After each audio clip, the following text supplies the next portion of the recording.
కాశీనగరము అనే ఒక ఊరిలో ఒక పేద బ్రాహ్మణుడు ఉండేవాడట పాపం. ఆ బ్రాహ్మడికి తినడానికి తిండి లేక, మంచి బట్టలు లేక, డబ్బు లేక తన కుటుంబాన్ని ఎట్లా అయినా పోషించాలని ఏం చేస్తూ ఉండేవాడు? భవతి భిక్షాందేహి అని ఆ బాపనుడు ప్రతి ఇంట్లో కూడా బిచ్చమెత్తుకుంటూ తిరిగేవాడట పాపం, తన కుటుంబాన్ని ఎట్లయినా పోషించాలి కదా. అప్పుడు ఆ బ్రాహ్మణుల కష్టాలు పడుతుంటే దేవుడు చూడలేక ఒక సన్యాసి రూపంలో ఆయన దగ్గరికి వచ్చి ఏమన్నాడు ఆ బ్రాహ్మణుడితో, ఓయే బ్రాహ్మణుడా, నువ్వు వేదాలు మంత్రాలు తెలుసుకున్నవాడివి, అందరికంటే చాలా పెద్దవాడివి, నువ్వు రోడ్డు మీద బిచ్చమెత్తుకుంటుంటే నేను చూడలేకపోతున్నాను. కాబట్టి ఒక వ్రతం ఉంది నాయన, అదేమిటంటే సత్యనారాయణ వ్రతం. ఈ సత్యనారాయణ వ్రతం నీ ఇంట్లో నువ్వు చేసుకొని 10 మందికి భోజనాలు పెట్టి తృప్తిగా సాగనంపు. తప్పకుండా ఈ వ్రతం చేసుకొని 10 మందికి భోజనం పెడితే నీ కష్టాలు పోతాయని చెప్తారు. అప్పుడు ఆ మాటల్ని విన్న బ్రాహ్మడు బాధపడుతూ ఏమంటున్నాడు ఆ సన్యాసితో, సన్యాసి, మీరు చెప్పినట్టుగానే సత్యనారాయణ వ్రతం చేసి 10 మందికి భోజనాలు పెట్టాలని నా మనసులో ఎంతో ఆశగా ఉందయ్యా. కానీ చూసావు కదా స్వామి, నేను ఒక్కరిని తినడానికి నా దగ్గర తిండికి డబ్బు లేక, నువ్వు వచ్చి అంత పెద్ద వ్రతం చేసి అంతమందికి భోజనం పెట్టమంటున్నావు, అన్ని డబ్బులు నా దగ్గర ఉంటే ఎంత బాగుండో నా జీవితం. బాధపడ్డాడు. ఎందుకు బాధపడ్డాడు? వ్రతం చేయడానికి డబ్బు లేదు. అప్పుడు సన్యాసి నవ్వుతూ ఏమన్నాడు, బ్రాహ్మణుతో కూడా సత్యనారాయణ వ్రతం చేద్దామని అనుకున్నప్పుడు డబ్బు లేదని మనం ఎప్పుడు కూడా బాధపడద్దు. సత్యదేవుడా, నీ వ్రతం చేయాలి అని నాకు మనసులో ఉందయ్యా అని మనస్ఫూర్తిగా మొక్కుకుంటే చాలు, డబ్బుని ఆయనే అందిస్తారని చెప్పి వెళ్ళిపోయాడు. అందులో ఈ బ్రాహ్మడు ఏం చేశాడు, భుజానికి 2 బస సంచులు వేసుకొని, అయ్యా దేవుడా, ఈరోజు నీ అనుగ్రహంతో నా దగ్గర ఉన్న సంచులన్నీ కూడా నిండిపోయి నాకు డబ్బు దొరికితే తప్పకుండా నీ వ్రతం చేస్తానని ఆ బ్రాహ్మడు మొక్కుకొని ప్రతి ఇంటికి వెళ్ళి 3 సార్లు భవతి భిక్షాందేహి అన్నాడు.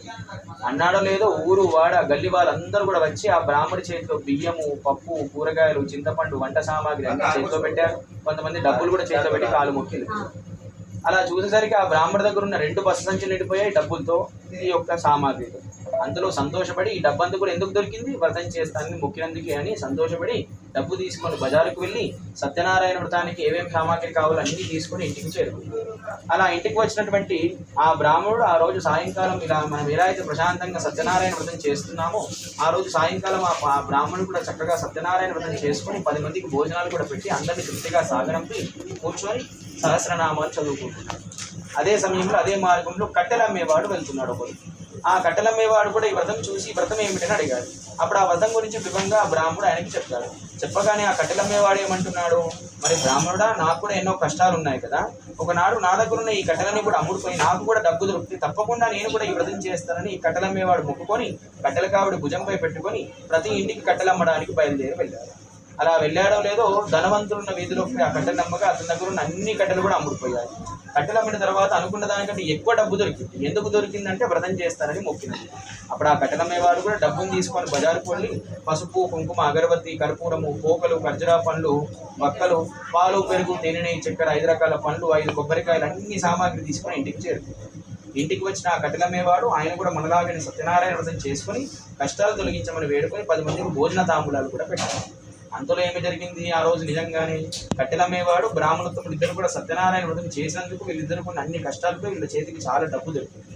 ఆ డబ్బుతో వ్యాపారాలు పెట్టుకున్నటువంటి కట్టెలమ్మేవాడు వీళ్ళు పేదవాళ్ళ దగ్గర నుంచి ధనవంతులు అయ్యారు. ఎందుకంటే వ్రతం చేసుకున్న పుణ్యం పడుతుంది. కానీ ఎంత ఎదిగినా సరే, ఎంత ఒదిగినట్టుగానే ఉండి ప్రతి నెల పున్నమి నాడు సత్యనారాయణ వ్రతం చేసుకుంటూ ఉన్నన్ని రోజులు సుఖంగా సంతోషంగా ఉండి అప్పటి కాలంలో స్వర్గలోక ప్రాప్తి కూడా వీళ్ళిద్దరు పొందారు.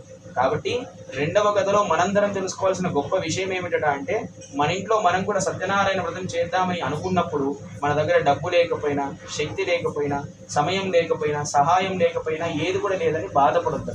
సత్యదేవుడా, నీ వ్రతం నా ఇంట్లో చేసుకోవాలని నాకు ఆశగా ఉందయ్యా అని మనస్ఫూర్తిగా మొక్కుకుంటే చాలట. డబ్బుని, శక్తిని, సమయాన్ని, ఓపికని ఆయననే అందించి మన చేతుల మీదుగా ఆయనకు నచ్చిన నాడే ఆ వ్రతాన్ని జరుపుకుంటారట. ప్రతి విషయానికి డబ్బు అనేది ముఖ్యం కాదట, సంకల్పం అనేదే ముఖ్యమట. శ్రీ 3వ అధ్యాయ సమాప్తం. సత్యనారాయణ స్వామి భగవానికి జై.